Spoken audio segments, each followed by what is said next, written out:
이 잉여가치론이 가지고 있는 폭발적 폭발적인 영향력, 그리고 다수의 노동대중에 대한 엄청난 선동력, 그리고 상당히 과거의 다른 분배이론에 비해서 가지고 있는 치밀한 논증의 방법, 이런 면에서 한 시기를 풍미했던 이론입니다. 근데 경제학자들이 가만히 있을 리가 없죠. 예. 자본가가 하는 일은 이윤을 생산하는 일이겠죠. 이윤을 생산하지 못하는 자본가는 자본가의 지위를 조만간 박탈당하게 되어 있습니다. 경제학자가 하는 주요한 일 중에 하나가 이데올로기를 생산하는 거죠. 이 좌익의 이데올로기, 공산주의, 사회주의의 이데올로기에 맞서서 경제학을 수호할 수호성인이 출연하게 됩니다. 이 사람은 존 베이츠 클라크라는 사람인데요. 존 베이츠 클라크 상이라는 유명한 상이 있습니다. 이 경제학계에서 널리 알려진 상인데요. 존 베이츠 클라크가 19세기 후반쯤에 아주 혁신적인 분배이론을 내놓습니다. 지금 우리가 보통 대학에 쓰는 교과서에 실려있는 분배이론은 전부 다 존 베이츠 클라크의 분배이론입니다. 이 분배이론의 이름은 한계 생산력 분배이론이라고 합니다. 한계 생산력 분배이론. 클라크는 자기가 쓴 책의 서문에서 이렇게 얘기하죠. 누가 얼마만큼을 분배받느냐, 많이 분배받느냐, 적게 분배받느냐도 중요하겠지만 그보다 더욱 중요한 것은 자기가 받을 몫을 받느냐 못 받느냐에 있다. 그렇게 얘기합니다.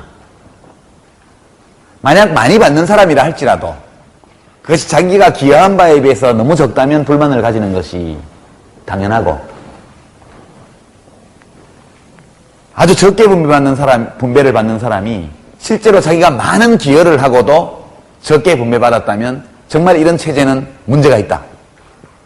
이렇게 이야기합니다. 용감한 발언이죠. 위험한 발언이고.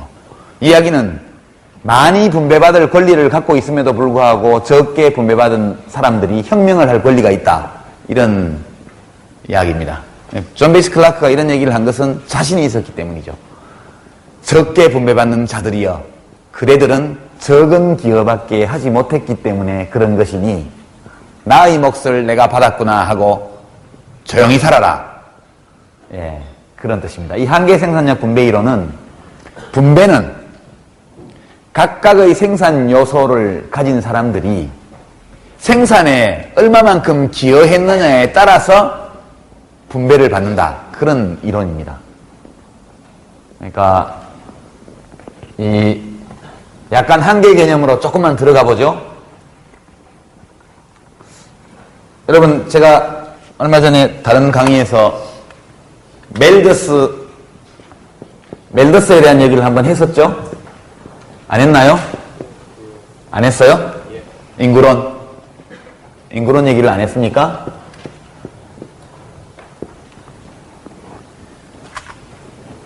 멜더스의 인구론은 익명으로 출판된 책입니다. 멜더스는 그 교회를 직접 운영하지는 않았지만 목사 자격을 가지고 있는 신학을 공부한 사람이었습니다. 근데 그 당시 1800년대 말 유럽은 이제 꽁도르세라든가 뭐 이런 류의 이제 사회사상가들의 진보적인 견해, 뭐 어느 정도 진보적이냐 하면 모든 사람에게 의무교육 제도를 실시하자든가, 그죠? 그 다음에 뭐 그런 과격한 주장들이 인기를 얻을 때입니다. 그러니까 모든 국민에게 교육 기회를 제공하는 의무교육 제도를 도입하자, 이런 주장을 합니다. 그 당시 사회사상가들이. 근데 그것이 그 당시에 유럽 지식인 사회에서는 굉장히 과격한 주장으로 받아들여집니다. 인간 문명은 참 많이 발전하죠. 그런 점에서 보면 불과 200년 전에 그런 주장은 매우 위험한 주장이었습니다. 오늘날 한국에서 빨갱이라고 말할 때 섞어서 보내는 뉘앙스, 그런 의미를 담고 유럽의 귀족과 왕족과 부자들이 그런 사상에 대해서 이야기하던 무렵입니다. 멜더스의 부친이 목사였는데요. 멜더스는 굉장히 부잣집의 도련님입니다. 그 윗대 어떤 할아버지가 왕실에 의상가 이렇게 하면서 엄청 여하튼 돈을 많이 모아서 땅도 많고 집도 크고 돈도 많은 집이었는데 그 아버지가 굉장히 동정심이 많은 분이어서 그 아버지가 이런 사상에 확 빠져 있었어요. 정말 좋은 사상이다. 그래서 어느 날 멜더스가 집에 왔다가 아버지하고 저녁밥을 먹으면서 논쟁이 붙었죠. 아버지 멜더스 목사가 참 빈민을 구제해야 되고 교육을 시켜야 되고 월급도 좀 더 많이 줘야 되고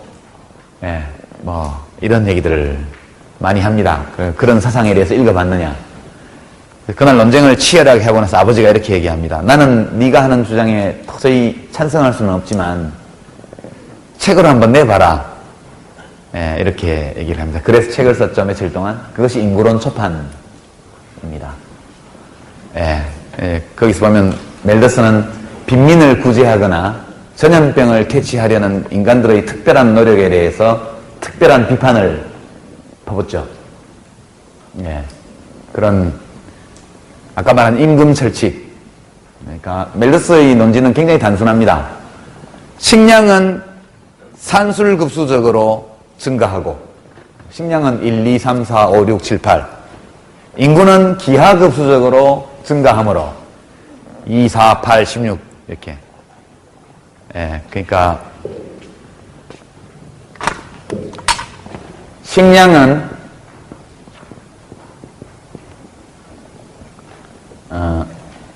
이렇게 쓸 수 있겠죠. N 이렇게 쓰죠. 이 N이라는 거를 1, 2, 3, 4 이렇게 가는 겁니다. 인구는 P는 population 이건 Q는 상수입니다. 상수. 이것도 P를 상수라고 하면은 이것도 상수라고 하면 어떤 상수라고 하면 이것은 이렇게 간다는 것이죠. 이게 N승. 그러니까 이거는 2, 4, 8, 16 이렇게 증가한다는 뜻입니다. 그래프상 보면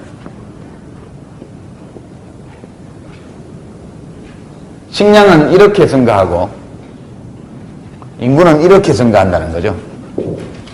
그러면 어디선가 교차점이 있을 것이고 이 교차점 너머로 가게 되면 이만큼이 굶어 죽어야 된다는 뜻입니다. 이것은 매우 단순한 근데요, 식량은 아무리 노동력을 많이 투입해도 토지가 제한되어 있기 때문에 사람을 투입하는 것만큼 기하급수적으로 생산이 늘지 않아요. 그러나 인간은 모든 부부가 애를 4씩 낳으면 정확하게 한 세대에 2배씩 증가하겠죠? 모든 여성이 애를 4명씩 낳으면 결혼해가지고 모든 여성이 결혼해서 애를 4명씩 낳으면 한 세대가 지나갈 때마다 인구가 곱절로 늘어나게 되겠죠, 당연히. 그러면 어느 시점에선가 늘어나는 식량 생산이 폭증하는 인구 증가를 감당할 수 없어서 대규모의 식량 부족, 기근, 그로 인한 전쟁, 대학살, 전염병의 창궐 이런 사태를 막을 수 없다 이렇게 보는 것이죠. 그래서 이것을 막을 수 없는 일이기 때문에 괜히 전염병을 막으려고 하지 마라. 그것은 회피할 수 없는 재난을 예방해주는 신의 섭니다. 그리고 빈민을 구제하지 마라. 그것은 재앙을 더 심각하게 만드는 일에 불과하다. 당신들의 좋은 뜻은 내가 알지만 그것은 사람들을 해치는 일이다. 이렇게 얘기를 합니다. 노동자들의 가난한 사람들이 사는 지역에는 웅덩이를 되도록 많이 파놓고 되도록 지저분하게 하고 전염병이 잘 돌 수 있도록 하고 등등 이렇게 하면 우리는 이 재난으로부터 피할 수 있다 이렇게 얘기하죠. 너무 끔찍한 내용이라 익명으로 출판을 합니다. 초판은. 인구론 초판은 정말 인류 문명사에서 보기 드문 걸작 이라고 할 수 있습니다. 이 멜더스가 준 충격은 어마어마합니다. 그 당시까지 유럽 주요 국가의 지도자들은 인구가 늘어나는 것을 국가적 번영의 지표로 삼았거든요. 그런데 멜더스의 이 인구론이 나오고 나서 그걸 읽어본 국가 지도자들이 인구 증가가 재앙이라는 생각을 그때부터 가지게 됩니다. 그리고 빈민구제 활동이라든가 우리가 요새 말하는 사회복지 이런 것들을 하면 안 되겠구나. 예, 그래서 그 당시에 진보적 사회사상가들은 멜더스의 별명을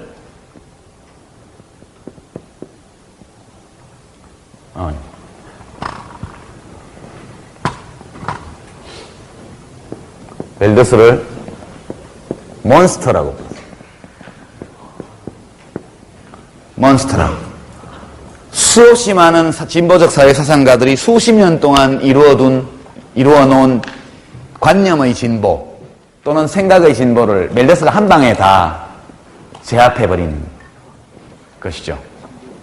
대단한 사람입니다. 그래서 이것을 피하는 가장 좋은 방법은 산하 제한이겠죠. 산하 제한. 근데 멜더스는 산하 제한에 반대했습니다. 피임에도 반대하고. 반대한 이유는 왠지 그것이 여자의 품위를 떨어뜨리는 것 같다. 예. 성생활을 피임을 해야 될 정도로 난잡한 성생활을 한다는 것은 품위에 문제가 있다. 그게 무슨 말인지 모르겠지만 여하튼 예. 전염병을 돌게 만들고 빈민을 방치하는 이 모든 것들을 예방적 억제라고 불렀습니다. 예방적 억제. 인구 증가를 예방적으로 억제한다. 예, 그리고 이제 피임, 이런 산하 제한 이런 것을 도덕적 억제라고 아마 했을 텐데, 하여튼 그런 적극적인 인구 산하 제한 정책이라는 건 다 반대합니다. 멜더스가. 그래놓고 어떻게 하자는 얘기인지, 예, 그 산하 제한은 하지 말고. 그 대신 태어난 사람들이 전염병으로 잘 죽을 수 있도록 예 그렇게 하자는 게 멜더스의 주장이었어요. 그런데 이 멜더스의 주장 중에서 가장 오래 살아남은 것, 그 핵심 내용이 바로 한계 생산력 저하의 법칙이라는 겁니다. 여러분, 인구가 기하급수적으로 늘어나면 입만 갖고 태어나는 게 아니라 손발도 가지고 나오잖아요. 다 일할 수 있잖아요. 근데 왜 식량은 노동력처럼 빠른 속도로 늘어나지 않을까요? 토지가 제한되어 있기 때문이죠. 제한된 양의 토지에, 일정 양의 토지에 점점 더 많은 노동력을 투입하게 되면 생산량은 늘어나지만 노동력을 투입하는 속도만큼 빠르게 늘어나지는 않죠. 이렇게 됩니다. 이것을 기하학적으로 표시하면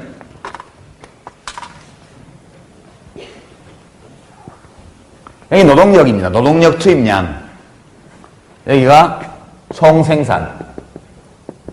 이것은 랜드, 토지는 주어져 있어요.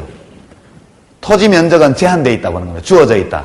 단기간 내에 토지를 넓힐 수가 없으니까.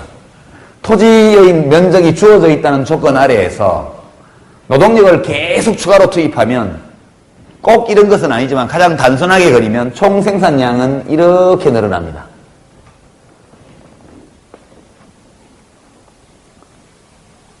이렇게 늘어납니다. 나중에 가면 노동력을 논밭에 사람이 발디딜 틈이 없을 정도로 사람을 투입하게 되면 이게 내려올 수도 있겠죠. 오히려 생산이 감소할 수도 있겠습니다. 그러나 거기까지 안 가고 본다면 이런 그래프가 나오게 됩니다. 여러분이 고등학교에서 미분을 안 배우고 들어온다는 사실을 제가 최근에 알았는데, 예. 이 총생산 곡선의 1차 도함수, 한 번 미분하면 그것이 감소함수가 되게 되어 있습니다. 수학을 아는 학생, 미분을 아는 학생들은 고개를 끄덕거리는데 쉽게 설명을 해보죠. 이게 수학을 모르면 표를 다 써야 됩니다. 표를. 토지가 예컨대 100평방킬로미터라고 제한되어 있다고 하죠. 토지를. 토지가 제한되어 있다고 합니다.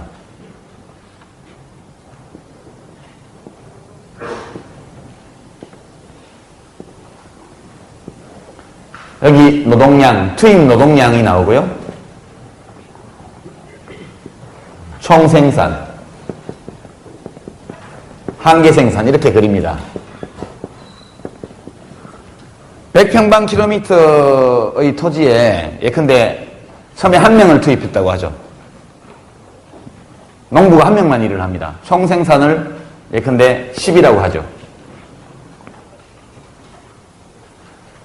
2명을 투입하면 19가 되고요. 3명을 투입하면 17이 되고요. 4명을 투입하면 14가 되고요. 5명을 투입하면 10이 된다. 이렇게 해보죠. 총생산, 10이 아니지. 이게 잘못됐다.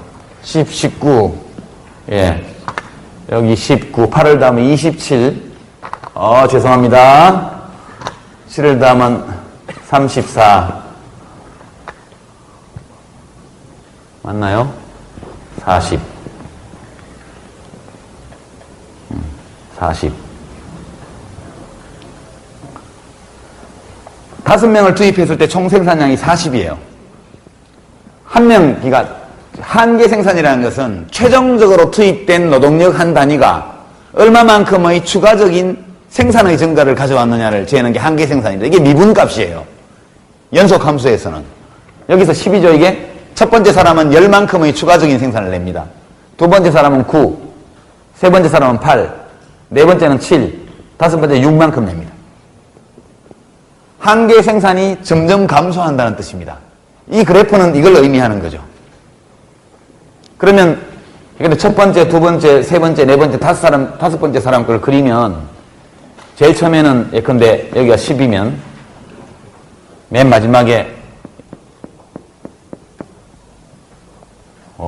너무 좁게 하나, 둘, 셋, 넷, 다섯, 여섯, 일곱, 여덟, 아홉, 열 여기가 10 이렇게 그리면 첫 번째 사람은 10단위만큼 생산을 했고 추가적으로 두 번째 사람은 9단위만큼 했고 세 번째 사람은 8단위만큼 하고 네 번째 사람은 7번째 다섯 번째 사람은 6단위만큼 그러니까 이렇게 되겠죠.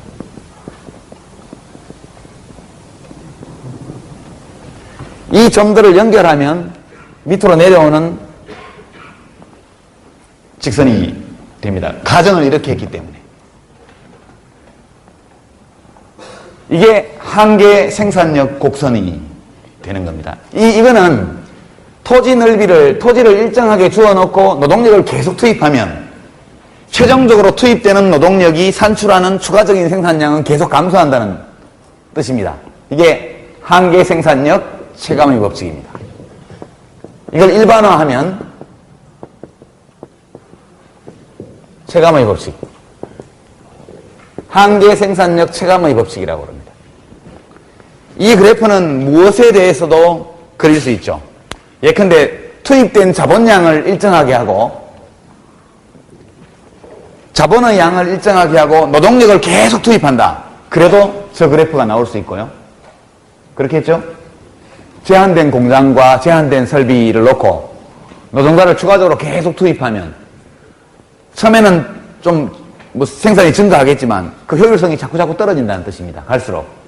또는 투입되는 노동력의 양을 일정하게 묶어놓고 자본 투입을 계속 늘린다고 가정하더라도 마찬가지의 기하학적인 혹은 대수학적인 관계가 도출될 수 있습니다.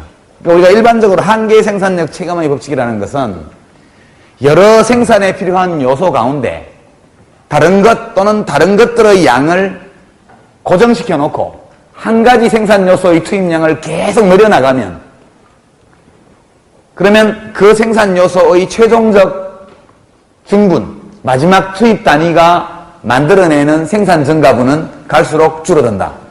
그런 뜻입니다. 이해가 되죠? 이것이 한계 개념입니다. 이것은 굉장히 중요한 개념인데요. 우리가 한계 효용 체감의 법칙 첫 시간에 좀 얘기를 했죠. 내가 빵을 먹는데 빵을 계속 먹으면 한 입 먹을 때마다 마지막 먹은 한 입의 빵이 주는 쾌감은 줄어든다는 거예요. 나중에 먹기 싫죠? 그만 먹었으면 이때 한계 효용이 제로가 된 겁니다. 먹어! 억지로 먹이면 한계 효용이 마이너스로 가는 거죠. 통일한 원리입니다. 경제학은 여러분이 수요 공급 곡선하고 이 한계의 원리만 알고 나면 생각만 하면 거의 모든 것들을 다 이해할 수 있습니다. 거기에 약간 수학적인 기법까지 곁들이면 더 쉽겠지만 수학이 없이도 얼마든지 여러분이 경제학자들이 사용하는 일반적인 개념에 대해서 다 접근할 수 있습니다. 존 베이츠 클라크의 분배 이론은 이겁니다. 그러니까 한 사회의 자본량이 정해져 있다고 가정을 하고 노동력을 계속 추가 투입할 경우에 마지막 투입된 노동력 단위가 생산해낸 추가적인 생산물의 가치, 그만큼을 모든 노동자들이 받아간다는 뜻입니다. 모든 노동자들이. 아니, 마지막 노동자만이 아니고 그 사회 전체의 노동, 생산에 투입된 사회 전체의 노동력, 그거에 대한 대가는 최종적으로 마지막으로 투입된 추가적인 노동 한 단위의 생산물의 가치에 따라서 결정된다. 자본의 가치도 마찬가지입니다. 노동력을 일정하다고 가정을 할 때 차례차례 자본을 투입한다고 생각하면 마지막으로 투입된 자본 한 단위가 추가적으로 생산에 기여한 것, 그것이 최종 생산물, 최종적 증분의 가치라는 뜻입니다. 최종 생산물의 가치. 토지도 마찬가지 도식으로 설명할 수가 있어요. 현실성이 있든 없든 간에. 이런 방식으로 설명을 하기 시작하면 완벽하게 대칭적인 분배 이론이 탄생합니다. 이건 수학적이고 기하학적으로도 증명할 수 있고 대수학적으로도 증명을 할 수 있습니다만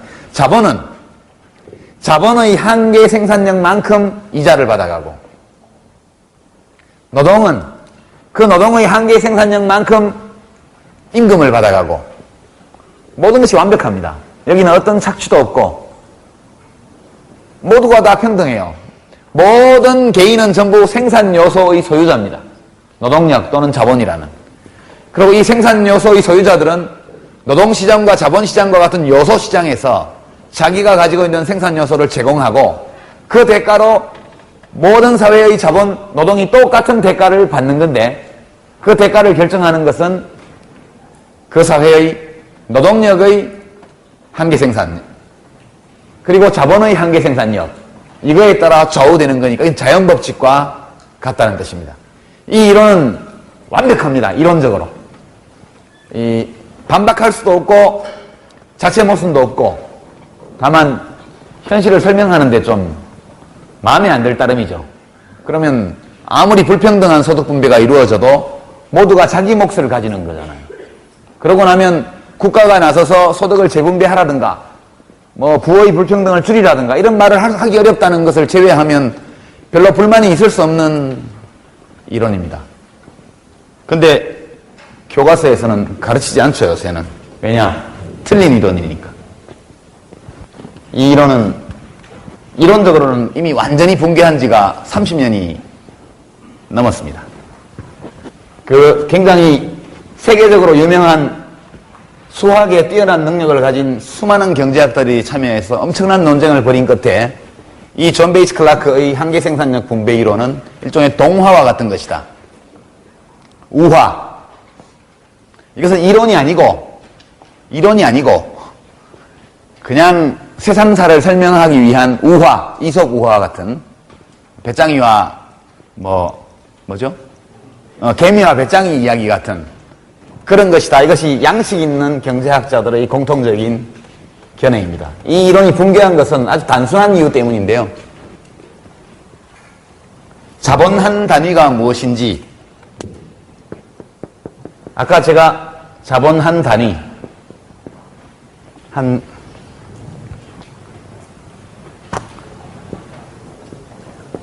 여러분에게 이렇게 최종적으로 투입된 한 단위의 노동력이 추가적으로 만들어낸 생산 증가분의 가치, 이거를 한계 생산력, 한계 생산물 이렇게 얘기를 했습니다.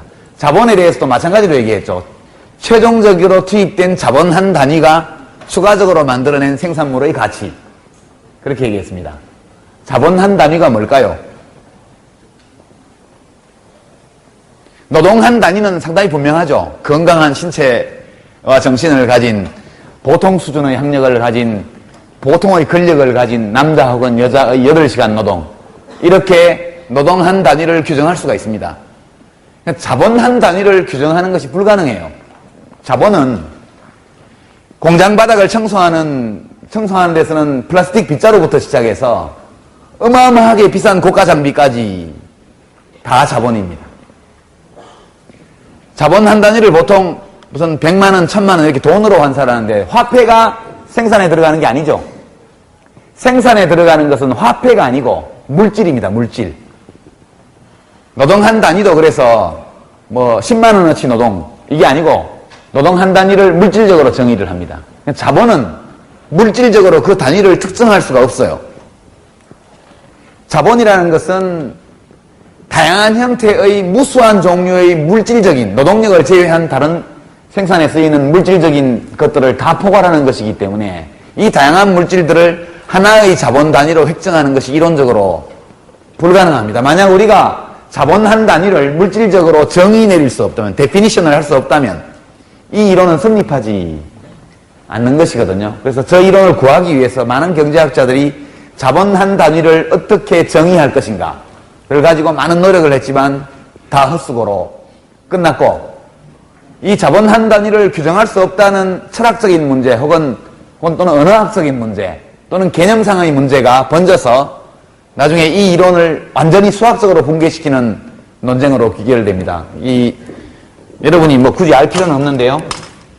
피에로 스라파라는 영국의 경제학자가 있었습니다. 이 사람이 68년도인지 하여튼 1970년경에 발표한 논문, 짤막한 한 70쪽짜리 논문인데 제목이 Commodity Production by Production of Commodity인가? 뭐 그렇게 해가지고 상품 생산에 의한 상품 생산, 그런 제목입니다. 근데 거기를 보면 이 한계 생산력 분배 이론을 받아들이고 그 기초 위에서 논의를 전개할 때 성립될 수 없는 여러 모순적인 상황이 벌어진다는 것을 일종의 규律법이 뭔지 모르시는구나. 규律법은 어떤 견해, 주장, 어떤 이론이 맞다고 가정하고 그 논의를 계속 전개해서 그것이 맞을 수 없는 모순적인 상황을 보여줌으로써 그 주장이 틀렸다는 것을 입증하는 방법입니다. 예컨대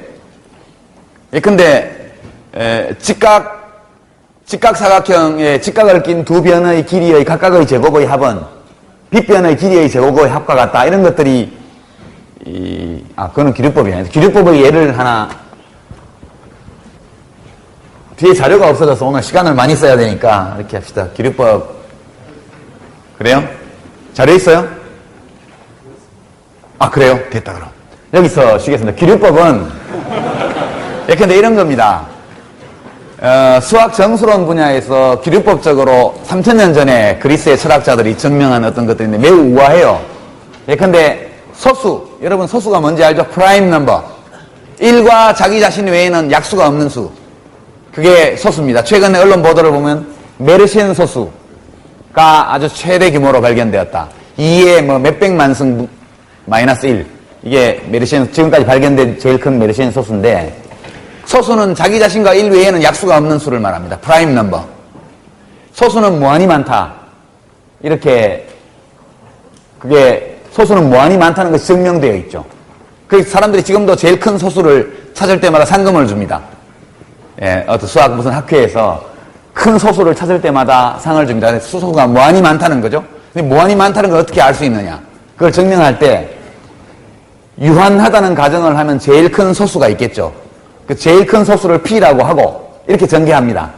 그리고 쭉 논리 전개를 한 다음에 P보다 더 큰 소수가 있다는 것을 결론으로 끌어내는 거죠. 그럼 최초에 P가 제일 큰 소수라는 가정이 무너집니다. 이런 것이 수학적 규律법인데요. 사회과학에서도 이런 규律법적인 논리 추론은 많이 쓰이는 방법입니다. 피에로 스라파가 상품에 의한 상품 생산, Commodity Production by Commodity 라는 짧은 논문에서 이 존 베이스 클라크의 이론을 받아들여서 논의를 전개하다 보면 이것이 틀릴 수밖에 없다는 결론을 도출하는 수학적인 모델을 만들어냅니다. 이 모델이 이제 기술 재전환 논쟁이라는 논쟁이 유명한 논쟁인데, 이 논쟁에서 소위 주류 경제학자들이 스라파가 틀렸다는 걸 입증하기 위해서 수학에 한 칼씩 하는 경제학자는 다 논쟁에 뛰어듭니다. 논쟁을 전개하면 전개할수록 스라파가 맞다는 결론에 도달하게 돼요. 그래서 폴 세미얼슨 같은 아주 세계적인 경제학자들이 그 이후에 새로 나온 교과서에서 부록에다가 이 존 베이치 클라크의 분배 이론은 이론이 아니고 우화다, 패러벌이다 이렇게 인정을 하죠. 그래서 지금 대학에서는 아마 경북대학교 경제학과에서도 분배 이론을 가르치지 않을 겁니다. 가르칠 이론이 없기 때문에 제가 여러분에게 얘기한 것은 이것이 이론적으로는 이미 붕괴했지만 사람들에게 하나의 이데올로기로는 여전히 남아있다. 그 얘기를 하기 위해서 시간을 너무 많이 썼네. 예, 그러면 지금 5분 전이니까 15분까지 쉬도록 하겠습니다. 수고하셨습니다.